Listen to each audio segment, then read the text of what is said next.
Hello दोस्तों, एक बार फिर से स्वागत है आपका हमारे चैनल शिक्षा कॉर्नर में। ठीक है दोस्तों, आप लोग का जो बीए सेमेस्टर 1 के छात्र हैं, ठीक है, उनका रूटीन निकल चुका है।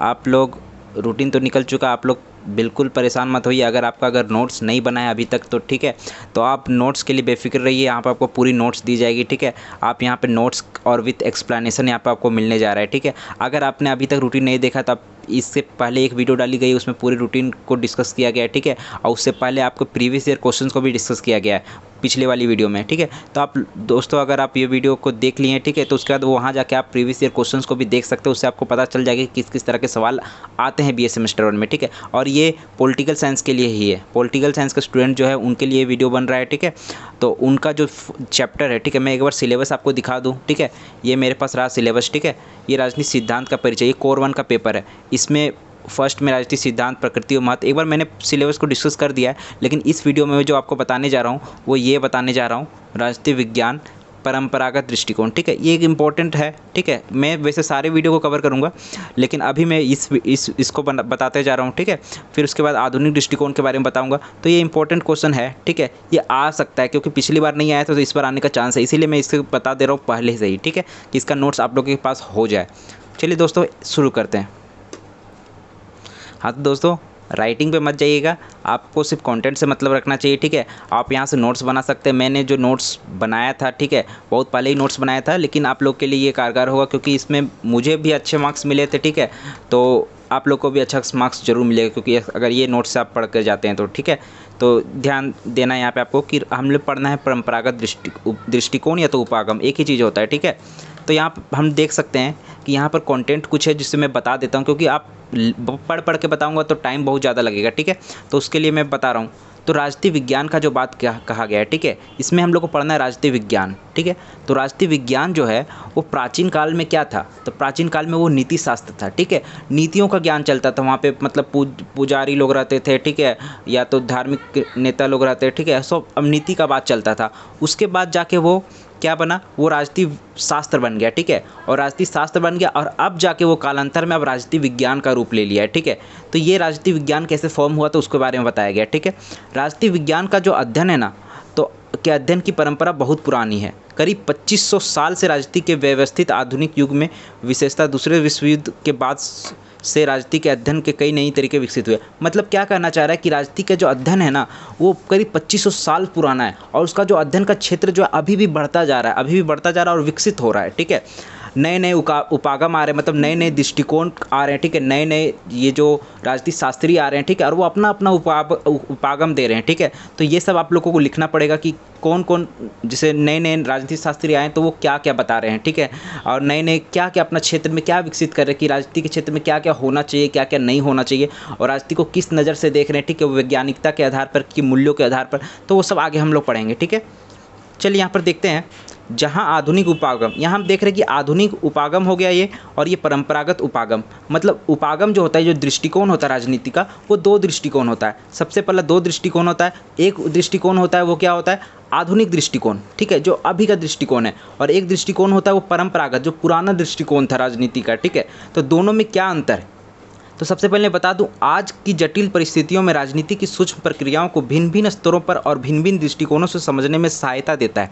ठीक है, वहाँ आज का जो दृष्टिकोण है वो क्या है, राजनीति को अलग अलग स्तर पर, मतलब नए नए आयाम आ चुके हैं, तो राजनीति को समझना बहुत आसान हो गया है। लेकिन पहले जो था परंपरागत उपागम में, हमें राजनीति जीवन की चिरंतन समस्याओं और मानव मूल्यों के संबंध में अंतर्दृष्टि प्रदान करता है।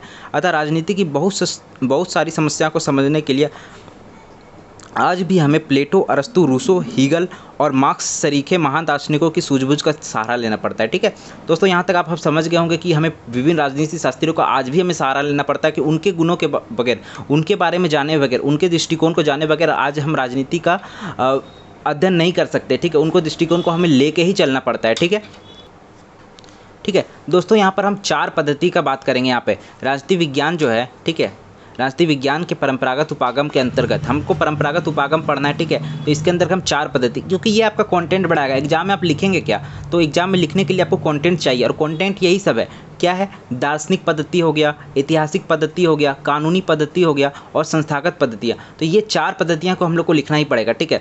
तो दार्शनिक पद्धति के अंदर हम लोग को क्या पढ़ना है कि इसके अंदर जो होता है दार्शनिक पद्धति के अंतर्गत क्या होता है, विषय से हमें प्रस्तुत विषय मतलब किसी भी चीज़ राजनीति से जुड़ी हुई संकल्पनाओं को स्पष्ट किया जाता है। समाज के लिए उपयुक्त मानकों और मूल्यों जो नॉर्म्स और वैल्यू होता है, ठीक है, उसका निर्णय किया जाता है इसके अंदर, ठीक है। क्या समाज के लिए निर्णय होने चाहिए, क्या समाज के लिए कोई नियम बनाने चाहिए, तो वो सब जो होता है दार्शनिक पद्धति, ठीक है, उसके अंतर्गत आता है, ठीक है। इसके अंदर आप देख सकते हैं कुछ समय से फिर यह तर्क दिया जाने लगा कि राजनीति के सार्थक विश्लेषण के लिए, आज राजनीति के कुछ अच्छे विश्लेषण के लिए हमें समाज के लक्ष्यों के प्रति सजगता जरूरी है, ठीक है। समाज का क्या लक्ष्य होना चाहिए और इसके लिए परंपरागत मानकों और मूल्यों की जानकारी और समीक्षा लाभदायक होगी, ठीक है। तो दोस्तों आप लोग को यहाँ से तो आप इसको स्क्रीनशॉट भी ले सकते हैं, ठीक है, और इसके साथ साथ आप नोट्स बनाते चल जाएं, ठीक है, क्योंकि अगर मैं सारे पॉइंट को अगर बताना चालू करूंगा शुरू से अंत तक तो आपको ये वीडियो बहुत लंबा हो जाएगा, ठीक है। इसलिए मैं आपको यहाँ से दिखा भी दे रहा हूँ, ठीक है, और आपको जो ज़रूरी चीज़ है वो मैं आपको बता दे रहा हूँ कि आपके दिमाग में भी कुछ कुछ बात आ जाए, क्योंकि वैसे वो इतना हार्ड नहीं, आप अगर एक बार रीडिंग डालेंगे तो आपको पूरा समझ में आ जाएगा, ठीक है। फिर आता है ऐतिहासिक पद्धति, ठीक, इसके अंदर क्या बात किया गया है, तो ऐतिहासिक पद्धति के अंतर्गत वर्तमान राजनीति को अतीत की घटनाओं के संदर्भ में समझने का प्रयत्न किया जाता है, ठीक है। उदाहरण के लिए यदि हम भारत, ब्रिटेन, अमेरिका, रूस या चीन की वर्तमान राजनीति का अध्ययन करना चाहते हैं तो उसकी ऐतिहासिक पृष्ठभूमि का ज्ञान जरूरी होगा, ठीक है। अगर किसी भी देश की राजनीति का अगर हमको वर्तमान राजनीति का अध्ययन करना है तो उसके ऐतिहासिक पृष्ठभूमि मतलब उसके इतिहास को उठाना जरूर हो कि वो इतिहास में कैसा था और आज कैसा है, ठीक है। जब तक हम किसी चीज़ से उसकी तुलना नहीं करेंगे, बिना तुलना के हम ये नहीं बता सकते वो चीज़ क्या हुई है, अग्रसर हुई है, मतलब आगे उसमें कुछ बढ़ाव हुआ है, ठीक है, या नहीं हुआ है, ठीक है। तो वो चीज़ हम लोग को देख के चलना पड़ता है। तो ये रहा ऐतिहासिक पद्धति, ठीक है दोस्तों। ये अगला पेज है, ठीक है, यहाँ देख लेंगे, ये आप लोग उतार लेना। अब कानूनी पद्धति पे चलते हैं, ठीक है। तो कानूनी पद्धति में क्या होता है, ये लीगल मेथड। तो इसके अंतर्गत राजनीति के कानूनी ढांचे पर विशेष बल दिया जाता है कि राजनीति का कानूनी ढांचा कैसा होना चाहिए, ठीक है। किसी देश का संवैधानिक कानून वहाँ की आंतरिक राजनीति के लिए आवश्यक मानदंड निर्धारित करता है। किसी भी देश का, कोई भी देश हो, अगर उसमें कानून नहीं है ना तो उसकी राजनीति को सबल नहीं बना पाएगा, प्रबल नहीं बना पाएगा, ठीक है। तो कानून का होना बहुत जरूरी है, ठीक है। और यहाँ देखने और अंतर्राष्ट्रीय कानून और अंतर्राष्ट्रीय राजनीति के संदर्भ में यही भूमिका निभाता है, ठीक है। कानून ही जो होता है ना वो अंतर्राष्ट्रीय राजनीति और अंतर्राष्ट्रीय कानून को एक जोड़ के रखता है, ठीक है, राजनीति और कानून को, ठीक है।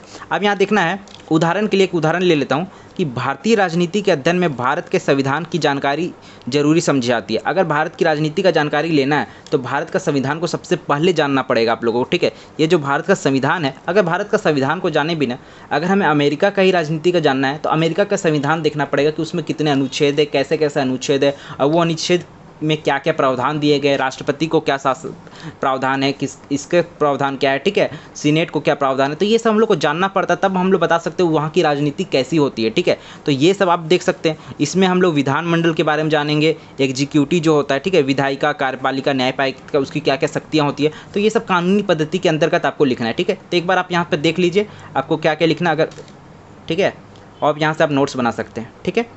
चलिए, हाँ दोस्तों, लास्ट है आपका संस्थागत पद्धति, ठीक है, जिसको बोलते हैं इंस्टीट्यूशनल मेथड। इसके अंतर्गत हम लोग को क्या पढ़ना है, तो राजनीति के अध्ययन की संस्थागत पद्धति इसकी कानूनी पद्धति के साथ निकट से जुड़ी हुई है, ठीक है। जो ये संस्थागत पद्धति है ना वो राजनीति के कानूनी पद्धति के साथ एक मतलब होता है नज़दीक से जुड़ी हुई है, जिसे आज भी विस्तृत रूप में अपनाया जाता है। इसके अंतर्गत राज्य की विभिन्न संस्थाओं जैसे कि विधानमंडल, कार्यपालिका, न्यायपालिका, प्रशासनिक सेवा जो एडमिनिस्ट्रेटिव सर्विस होते हैं, स्थानीय शासन इत्यादि के संगठन और कार्यविधि पर विचार करते हैं और इनमें आवश्यक सुधार के लिए उपाय समझाए जाते हैं। मतलब संस्थागत पद्धति का मतलब होता ही क्या है, जहाँ पर इंस्टीट्यूशन का बात होगा। इंस्टीट्यूशन का बात कब होगा, जहाँ पर संगठन बने, ठीक है, संगठन बनता है, जहाँ पे न्यायपालिका का, प्रशासनिक, विधानमंडल जो ये सब हो गया, सबका एक संगठन बनता है, ठीक है। और वो संगठन क्या करती है, और वो अपने ही कार्यों पे विचार करती है, ठीक है, उनके क्या क्या कार्यविधि होनी चाहिए, उसमें क्या क्या सुधार किए जाना चाहिए। तो ये सब चीज़ इसके अंदर का आता है, ठीक है। अब देखिए यहाँ पर आगे बढ़ते हैं। परंपरागत पद्धतियों में केवल संस्थागत पद्धति ऐसी है जो राजनीति को दर्शन शास्त्र, इतिहास और कानून का उपाश्रित न मानते हुए उसे स्वाधीन अस्तित्व को मान्यता देती है, ठीक है। तो ये स्वाधीन अस्तित्व को मान्यता देती है कौन, संस्थागत पद्धति, ठीक है। अब यहाँ आगे बढ़ना है थोड़ा सा, राजनीति विज्ञान विषय के परंपरागत विद्वानों द्वारा इस विषय की विभिन्न परिभाषाएं प्रस्तुत की गई है, जिनमें प्रमुख रूप से निम्नलिखित 3 वर्गों में रखा जाता है। तो राजनीति विज्ञान को ना जितने भी जो विज्ञान शास्त्री जो है ये या तो राजनीति शास्त्री है, वो 3 परिभाषा देते हैं, 3 स्तर पर परिभाषा देते हैं। वो कौन कौन होता है? तो पहला स्तर जो है वो है राजनीति विज्ञान केवल राज्य का अध्ययन बोलते हैं राजनीति विज्ञान को। दूसरे जो बोलते हैं राजनीति को केवल सरकार के अध्ययन के रूप में देखते हैं। और तीसरे जो है वो बोलते हैं राजनीति विज्ञान राज्य और सरकार दोनों के अध्ययन के रूप में देखना है। ठीक है, तो हम लोग को ये तीनों को डिस्कस करना पड़ेगा। राजनीति विज्ञान, राज्य का अध्ययन, तीनों को देखना पड़ेगा। ठीक है, चलिए देखते हैं राजनीति विज्ञान, राज्य का अध्ययन। ठीक है, ये 3 पॉइंट होंगे। ये 3 पॉइंट को डिस्कस करने के बाद हम जो डिस्कस करेंगे वो मैं बता देता हूँ, वो करेंगे राजनीति की विशेषताएं, और विशेषताएं करने के बाद ये खत्म हो जाएगा ये टॉपिक पूरा का पूरा। ठीक है, तो आप लोग बने रहिए वीडियो में। ठीक है, और अभी तक चैनल पे अभी तक लाइक नहीं किए, वीडियो को लाइक नहीं किए, तो वीडियो को लाइक जरूर कर दें और अपने दोस्तों को कृपया शेयर कर दें ये वीडियो। ठीक है, जो भी वीव्यू के छात्र, वीव्यू के अंदर जितने भी कॉलेजेस में अगर आपके कोई दोस्त पढ़ते हैं, ठीक है, तो उनके पास ये नोट्स को जरूर पहुँचाइए। ठीक है, तो अब वीडियो को आगे बढ़ाते हैं। अब यहाँ पढ़ना है कि हम लोग राजनीति विज्ञान राज्य का अध्ययन क्यों कहा जाता है, क्योंकि मानव के राजनीतिक जीवन का अध्ययन करने के लिए उन संस्थाओं का ज्ञान प्राप्त करना अनिवार्य हो जाता है जिनके अंतर्गत मानव ने अपना राजनीतिक जीवन प्रारंभ किया है और जिनके माध्यम से वो अपने राजनीतिक जीवन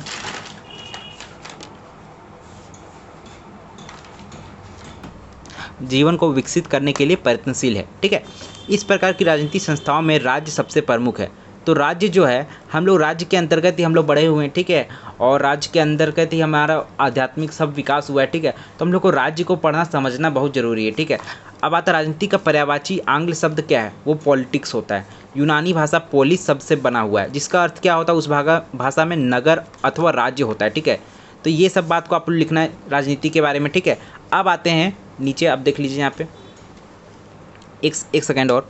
यहाँ पर प्रसिद्ध विद्वान डॉक्टर गार्नर के अनुसार राजनीति विज्ञान जो है विषय के अध्ययन का प्रारंभ और अंत राज्य के साथ होता है। वो गार्नर ये लिखते हैं कि राजनीति विज्ञान का जो अध्ययन का जो प्रारंभ जो होता है और अंत भी जो होता है वो राज्य के साथ ही होता है। चलिए अब देखना है कि राजनीति विज्ञान सरकार का अध्ययन। ठीक है, वर्तमान समय में राजनीति विज्ञान के कुछ विद्वान उपयुक्त परिभाषाओं को स्वीकार नहीं करते हैं। वे राज्य के स्थान पर सरकार के अध्ययन पर बल देते हैं। ठीक है, उनका कहना है कि राज्य तो एक अमूर्त संस्था है और प्रभुत्व शक्ति के प्रयोग के संबंध में इस संस्था का मूल रूप सरकार ही वह यंत्र अथवा साधन है जिसके माध्यम से राज्य की इच्छा कार्य के रूप में परिणत की जाती है। यहाँ कहना क्या चाह रहा है कि जो राज्य यहाँ पर वर्तमान समय में जो राजनीति विज्ञान के जो ये राजनीति शास्त्र है वो उपयुक्त परिभाषा को स्वीकार नहीं करते कि राजनीति सिर्फ राज्य का अध्ययन है। ठीक है, वो ये बोलते हैं कि राजनीति सरकार का भी अध्ययन है। ठीक है, उसके अंतर्गत हम लोग सरकार के सभी रूपों का ये ज्ञान लेते हैं, हम लोग सरकार के सभी रूपों का अध्ययन करते हैं। ठीक है, अब यहाँ पर देखना है थर्ड पॉइंट, एक बार देख लेंगे लिकोक क्या कहते हैं। लिकोक ने कहा है कि राजनीति विज्ञान सरकार से संबंधित विद्या है। ये आप लोग डिफिनेशन में अंदर लिख सकते हैं। ठीक है, अब आता है थर्ड पॉइंट जो है वो राजनीति विज्ञान राज्य और सरकार की अध्ययन। तो राज्य के बिना सरकार की कल्पना नहीं की जा सकती, क्योंकि सरकार राज्य के प्रदत्त प्रभुत्व शक्ति का ही प्रयोग करती है। जो सरकार जो होती है वो सरकार क्या करेगी? राज्य के अंतर्गत जो प्रभुत्व शक्ति, मतलब राज्य के अंतर्गत जो शक्ति उसको मिलता है उसी का सरकार प्रयोग करती है। अगर राज्य ही नहीं रहेगा तो सरकार चलाएगा किस पे? ठीक है, तो राज्य और सरकार दोनों एक साथ चलते हैं।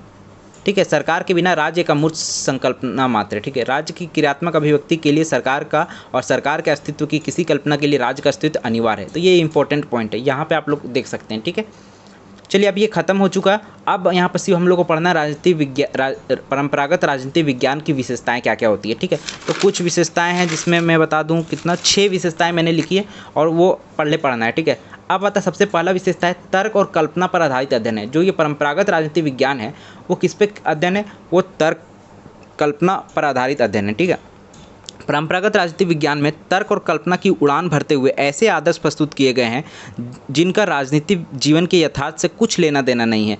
प्लेटो के आदर्श राज्य और दार्शनिक शासक की कल्पना, रूसो की समान इच्छा, कांट के नैतिक प्राणी, हीगल की विश्व आत्मा। यहाँ मैं बता दूँ ये सब आपके MCQ में भी आ सकते हैं। प्लेटो, ठीक है, आदर्श राज्य किसका है? तो प्लेटो का है। ठीक है, कांट का क्या है? कांट, ये नैतिक प्राणी किसने लिखा है? तो कांट ने लिखा है। ठीक है, हीगल विश्व आत्मा किसका है? तो हीगल का। ये आप लोग का MCQ में आ सकता है, इस तरह के क्वेश्चन आते हैं। ठीक है, आदि कुछ ऐसी धारणा है जिनका महत्व केवल आदर्श के रूप में ही है।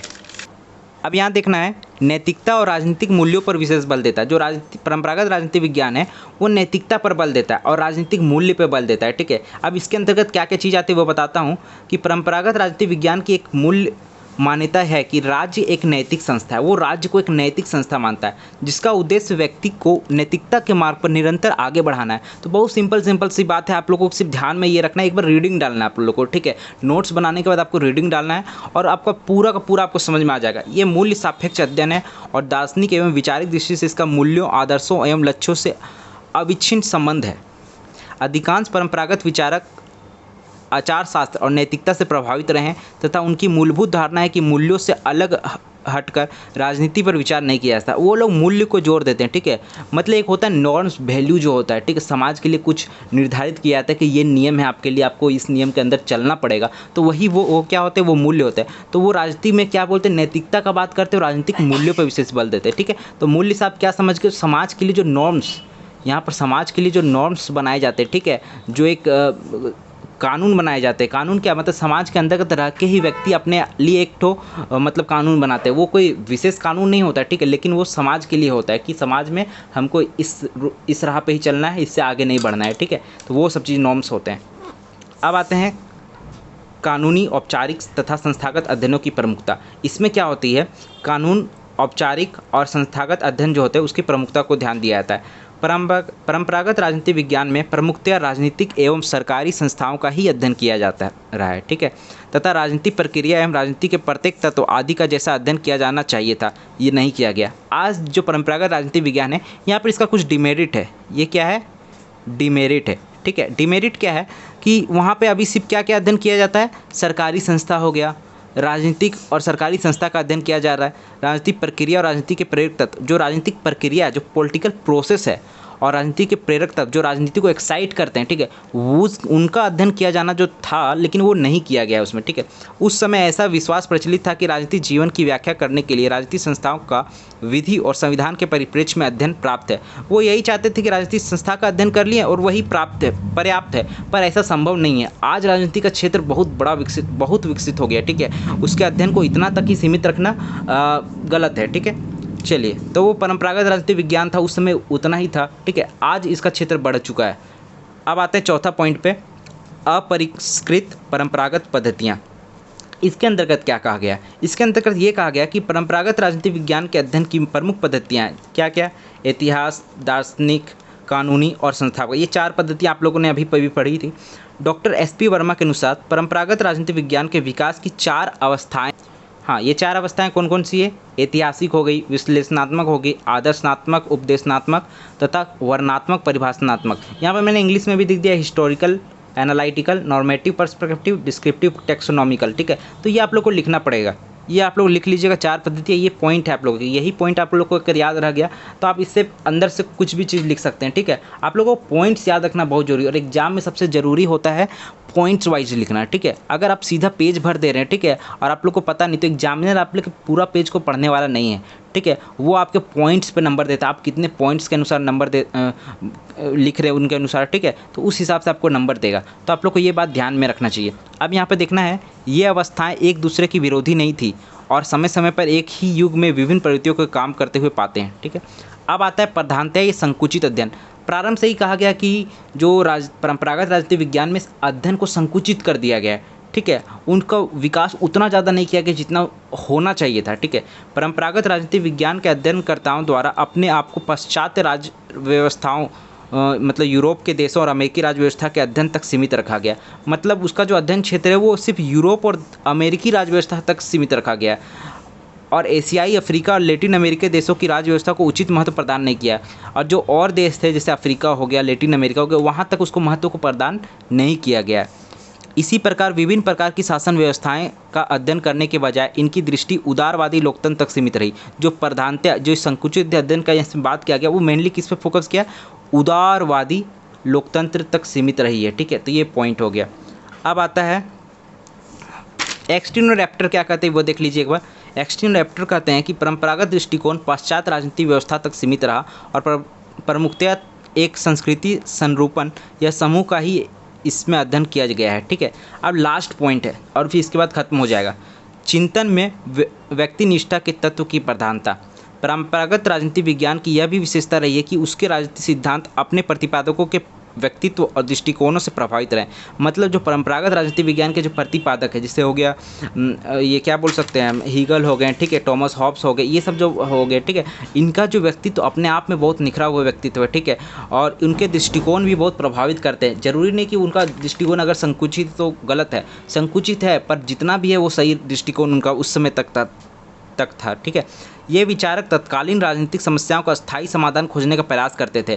उस समय जो राजनीतिक समस्याएं हुआ करती थी, ठीक है, तत्कालीन मतलब क्या होता, उस समय की, जिस काल में वो लोग जी रहे थे, उस समय का राजनीतिक समस्या का उन लोग प्रयास करते थे कि उनका समाधान निकाला जा सके, ठीक है। अधिकांश विचारक अर्थशास्त्र या दर्शन शास्त्र से प्रभावित रहे। उन्होंने मानवीय जीवन और सामाजिक लक्ष्यों एवं मूल्यों की ओर ध्यान दिया है। उदाहरण के लिए हम यूनानी विचारकों द्वारा नैतिक जीवन की उपलब्धि का विचार, मध्य युग के ईसाई संत दार्शनिक और ईश्वरीय राज्य स्थापित करने का विचार तथा आदर्शवादियों के विवेक से साक्षात्कार के विचार को ले सकते हैं, ठीक है। तो यहाँ तक आप लोग को ये लिख लेना है, ठीक है। अब आते हैं उनका परंपरागत राजनीति विषय का क्षेत्र कितना फैला हुआ है, ठीक है। तो यहाँ आप देख सकते हैं, यहाँ से आप नोट्स बना सकते हैं ये, ठीक है। आप एक बार अच्छा से मैं दिखा दूँ, पढ़ लीजिए एक बार, ठीक है। और आप देखना नीचे, अब ये क्षेत्र है, क्या क्या क्षेत्र है, राजनीति के सिद्धांत, इसमें क्या क्या विषय पढ़ा जाता है, मतलब क्षेत्र विषय क्षेत्र बोला जाता है, मतलब राजनीति सिद्धांत तथा राजनीतिक विचारों का इतिहास परंपरागत राजनीति विज्ञान में पढ़ा जाएगा। राजनीतिक संस्थाएं का अध्ययन किया जाएगा, ठीक है, जिसमें संविधान हो गए, राजनीतिक सरकार हो गई, प्रादेशिक तथा स्थानीय स्वशासन हो गए, तुलनात्मक राजनीतिक संस्थाएं हो गई, फिर राजनीतिक दल, दबाव समूह, लोकमत, ये सब पढ़ेंगे, ठीक है। समुदाय वगैरह, नागरिक को सरकार प्रशासन में भाग लेना और लोकमत, फिर अंतर्राष्ट्रीय संबंध के बारे में पढ़ेंगे, अंतर्राष्ट्रीय राजनीति, अंतर्राष्ट्रीय संगठन और प्रशासन, और तब जाके ये पूरा का पूरा चैप्टर यहाँ पे समाप्त होता है, ठीक है। तो दोस्तों आपको वीडियो कैसा लगा, और वीडियो पे आप लोग तो पहली बात बने रहिए, ठीक है, वीडियो पे आप लोग पहली बात बने रहिए, क्योंकि मैं एक बार बता दूं कि ये वीडियो आपका जितना भी टॉपिक है वो सब आने वाला है, ठीक है, आपका इस यूट्यूब चैनल पे आ जाएगा। और अभी तक आप नए तो चैनल को एक बार सब्सक्राइब जरूर कर लीजिए, क्योंकि आप लोगों को नोटिफिकेशन मिलना बहुत ज़रूरी है, एग्जाम टाइम बहुत कम है, ठीक है। आप डेली अगर 1 या 2 भी नोट्स बनाएंगे ना तो आपको कंप्लीट हो जाएगा, ठीक है। तो ज़्यादा से ज़्यादा आप लोग नोट्स बनाने पर फोकस कीजिए अभी, क्योंकि लास्ट का समय जो होता है ना वो नोट्स बनाने का नहीं, वो लास्ट का समय रीडिंग डालने का होता है। रीडिंग आप जितना डालेंगे उतना ज़्यादा आप एग्जाम में लिख पाएंगे। आप लोग को भले ही लगेगा कि मुझे कुछ भी याद नहीं है, अभी भी आप लोग को लगता होगा कि अरे यार हम पढ़ें लेकिन हमको कुछ भी याद नहीं है, ठीक है, लेकिन वो ऐसा होता नहीं। आप जितना रीडिंग डालेंगे वो आपके अनकॉन्शियस माइंड में बैठ जाएगा, ठीक है, और एग्जाम में जब लिखना शुरू करेंगे तो आपका हाथ चलता रह जाएगा और आप लिखते रहेंगे, ठीक है। ये बात वैसे कोई बताएगा नहीं, लेकिन एक एक्सपीरियंस के अनुसार मैं बता दे रहा हूँ, ठीक है। दोस्तों अभी तक आपको वीडियो कैसा लगा, अगर अच्छा लगा तो वीडियो को लाइक जरूर कर देंगे, और अगर आपके नज़दीकी जो BA सेमेस्टर 1 के जो छात्र हैं पॉलिटिकल साइंस को, उनको ये वीडियो को जरूर फैला दें, ठीक है। तो थैंक यू दोस्तों।